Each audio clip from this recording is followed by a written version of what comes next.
देख रहे हैं यहाँ पे नोटिस जो कि बीएसएससी की तरफ से कल प्रदर्शित किया गया था। तो यहाँ पे आप विज्ञापन संख्या 4/11 के संबंधित जो कनीय अभियंता पद है, इससे संबंधित जो नोटिस आया है, इसमें कुछ जो यूट्यूबर हैं वो आपको गलत सूचना दे रहे हैं और गलत तरीके से बता रहे हैं। तो इसको मैं डिटेल में बताऊंगा दोस्तों, और इसका क्या असर पड़ता है वो मैं आपको जरूर बताऊंगा। लेकिन उससे पहले आज के सुर्खियों के बारे में जान लेते हैं। तो आज की जो पहली खबर है दोस्तों वो ये है कि आपका जो मेंस एग्जाम है, जो कि बिहार दरोगा का, जो कि विज्ञापन संख्या 3/2020 के अंतर्गत जो पुलिस अवर निरीक्षक एवं प्रशासक अवर निरीक्षक के रिक्त पदों पर चयन हेतु जो प्रारंभिक परीक्षा में सफल अभ्यर्थी हुए हैं, उनकी मुख्य परीक्षा 24 अप्रैल को आयोजित की जाएगी। दोस्तों आप सभी को पता है कि 24 अप्रैल ज़्यादा दूर नहीं है, इसलिए आप लोग तैयारी में लग रही है। आपको पता है कि मेंस में एक पेपर हिंदी का होगा और दूसरा आपका जनरल सब्जेक्ट का होगा।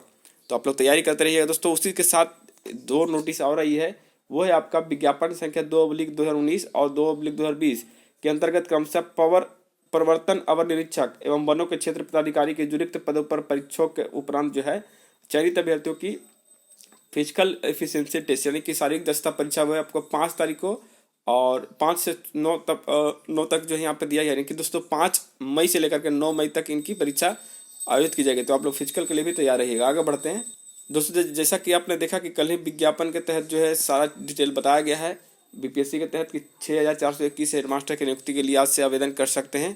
तो यहाँ पे आप लोग देख लीजिएगा, बाकी चीज़ें यहाँ पे दी हुई है दोस्तों, ठीक है। आगे आइए, देखिए एक और खबर है यहाँ पे कि विद्यालय सहायक के 1172 पदों पर जल्द होगी नियुक्ति।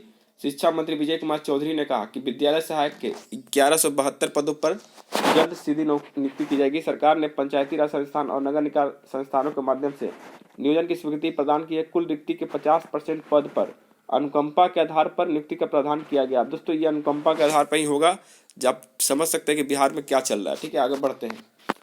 देखिए ये वही बात है, कोर्ट के आदेश के बाद 73 नए अभ्यर्थियों का रिजल्ट जारी हुआ। क्या है मामला दोस्तों, इसके बारे में जरूर बताएंगे। आगे आइए, देखिए यहाँ पे हेडमास्टर की नियुक्ति पूछे जाएंगे 150 प्रश्न, केवल लिखित परीक्षा के अंक के आधार पर बनाई जाएगी मेरिट लिस्ट। और इधर देखिए दोस्तों मामला क्या चल रहा है कि 32,000 शिक्षकों की नियुक्ति के लिए हाई कोर्ट पहुंचा शिक्षा विभाग। और दोस्तों मामला क्या है कि शिक्षा विभाग क्यों हाई कोर्ट पहुंचा, तो हाई कोर्ट ने हाल ही में एक डिसीजन दिया था कि 2017-19 में जो भी बीएड किए हैं उनको भी इस वैकेंसी में मौका दिया जाए। लेकिन आयोग का या फिर शिक्षा विभाग का कहना था कि नहीं, ऐसा नहीं कर सकते। और उन्होंने जो है 2017-19 में जो उन्होंने किया था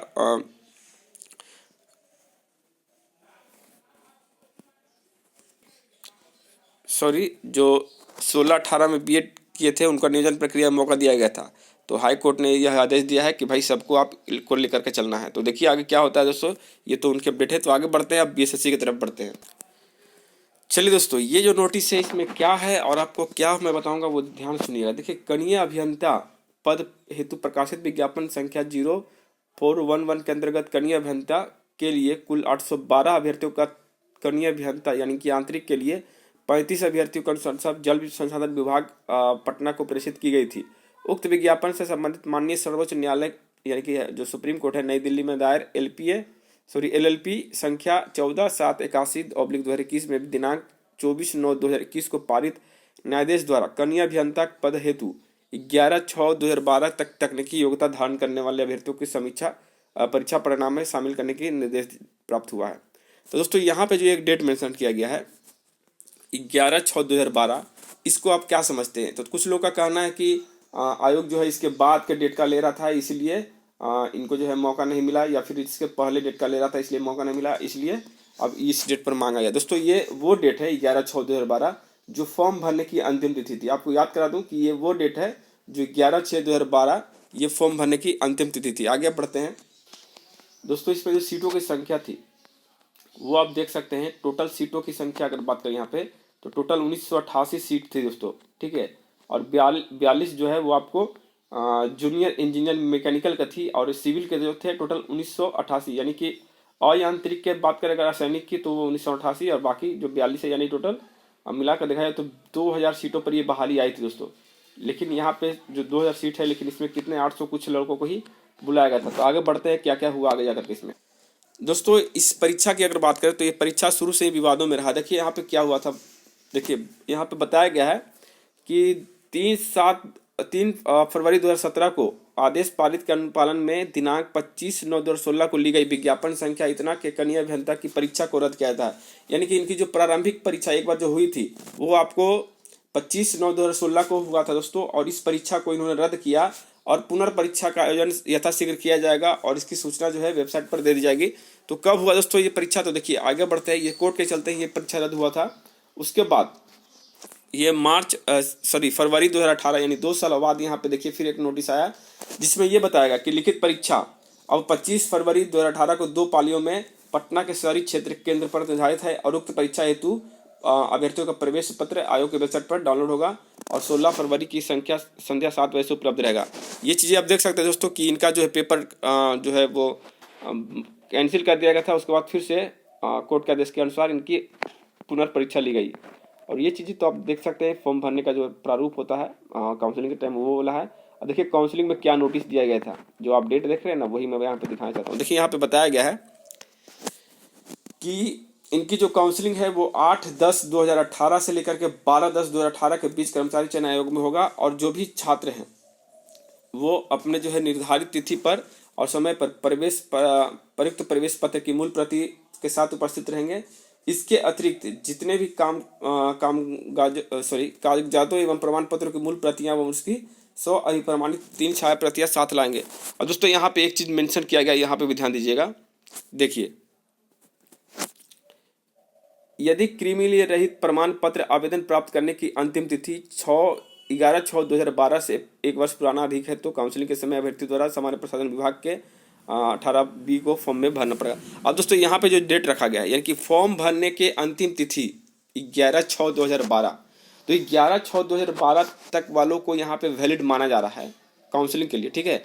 और उसके बाद एक चीज़ और बात करें दोस्तों कि यही वो डेट है जिसके तहत आज उनका रिजल्ट आया है। और क्यों आया दोस्तों? तो देखिए होता क्या है ना, जब विज्ञापन आती है तो वहाँ पे मेंशन हो जाता है, जैसे कि मान लीजिए अंतिम तिथि तो आपको ये है लेकिन लिख दिया था कि हाँ आपको जो है मान लीजिए 11 मार्च 2012 तक आपको योग्यता प्राप्त हो या फिर इंटर पास किए हो, मैट्रिक पास किए हो, डिप्लोमा पास किए हो। इस तरह का कुछ नोटिस बहुत लोग देते हैं, चाहे एसएससी ही क्यों नहीं देता हो। एसएससी में भी देखिएगा कि फॉर्म कब भरा रहा है और उसमें जो है डेटा कब का और कब मांगा जाता है। उसी तरह से आपको बीएसएससी में क्या था कि फॉर्म तो भरा था 2014 में, लेकिन बोला कि भाई आप 2006 में भी पास हुए हैं तो आप इस फॉर्म को भरने के एलिजिबल हैं।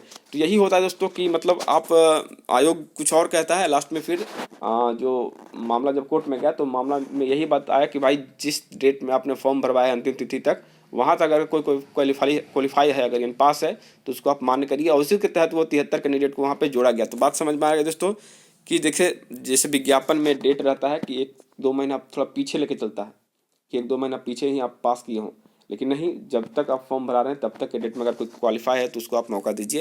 ये सुप्रीम कोर्ट ने ऑर्डर दिया है। तो यही बात थी दोस्तों इसमें। और देखिए टोटल आपको पता था कि 2000 के सीट आसपास थे, लेकिन यहाँ पे देखिए क्या हुआ था कि कनीय अभियंता की लिखित प्रतियोगिता परीक्षा 25 फरवरी 2018 को जो है आयोजित की गई थी।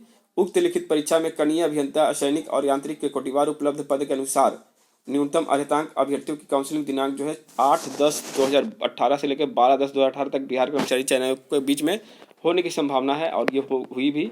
और उसके बाद दोस्तों यहाँ पे देखिए टोटल जो है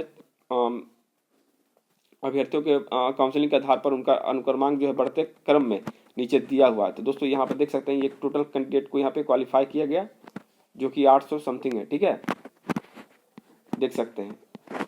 तो दोस्तों यही मामला था दोस्तों जो यहाँ पे आप सामने चलकर आया है। तो 800 कैंडिडेट पहले अनुशंसित किए जा चुके थे, 812 कैंडिडेट, उसके बाद 73 कैंडिडेट को और एक जो है यांत्रिक वाले कैंडिडेट को यहाँ पे मौका दिया गया, क्योंकि ये जो क्वालिफाई किए थे ये फॉर्म भरने के अंतिम तिथि में ये क्वालिफाई कर गए थे, तो इसीलिए इनको ये मौका दिया गया। तो इसको लेकर के आप लोग ज़्यादा भ्रम मत करिए और फैलाइए भी नहीं। जो भी हुआ है सब सही हुआ है, इसको ही मानकर आपको आगे बढ़ना होगा। अब दोस्तों बात रहती है बीएसएससी इंटर लेवल की। तो दोस्तों बीएसएससी इंटर लेवल की जो कोर्ट की जो प्रक्रिया चल रही है, क्या इसमें सुनवाई होगी, नेक्स्ट सुनवाई या फिर डेट आगे बढ़ेगा, तो मैं आपको स्पष्ट बताना चाहता हूँ। देखिए भले ही आपको लगा कि आप पहले ही क्यों जज बन जाते हो, लेकिन ये जज बनने वाली बात नहीं भाई, समझने वाली बात है।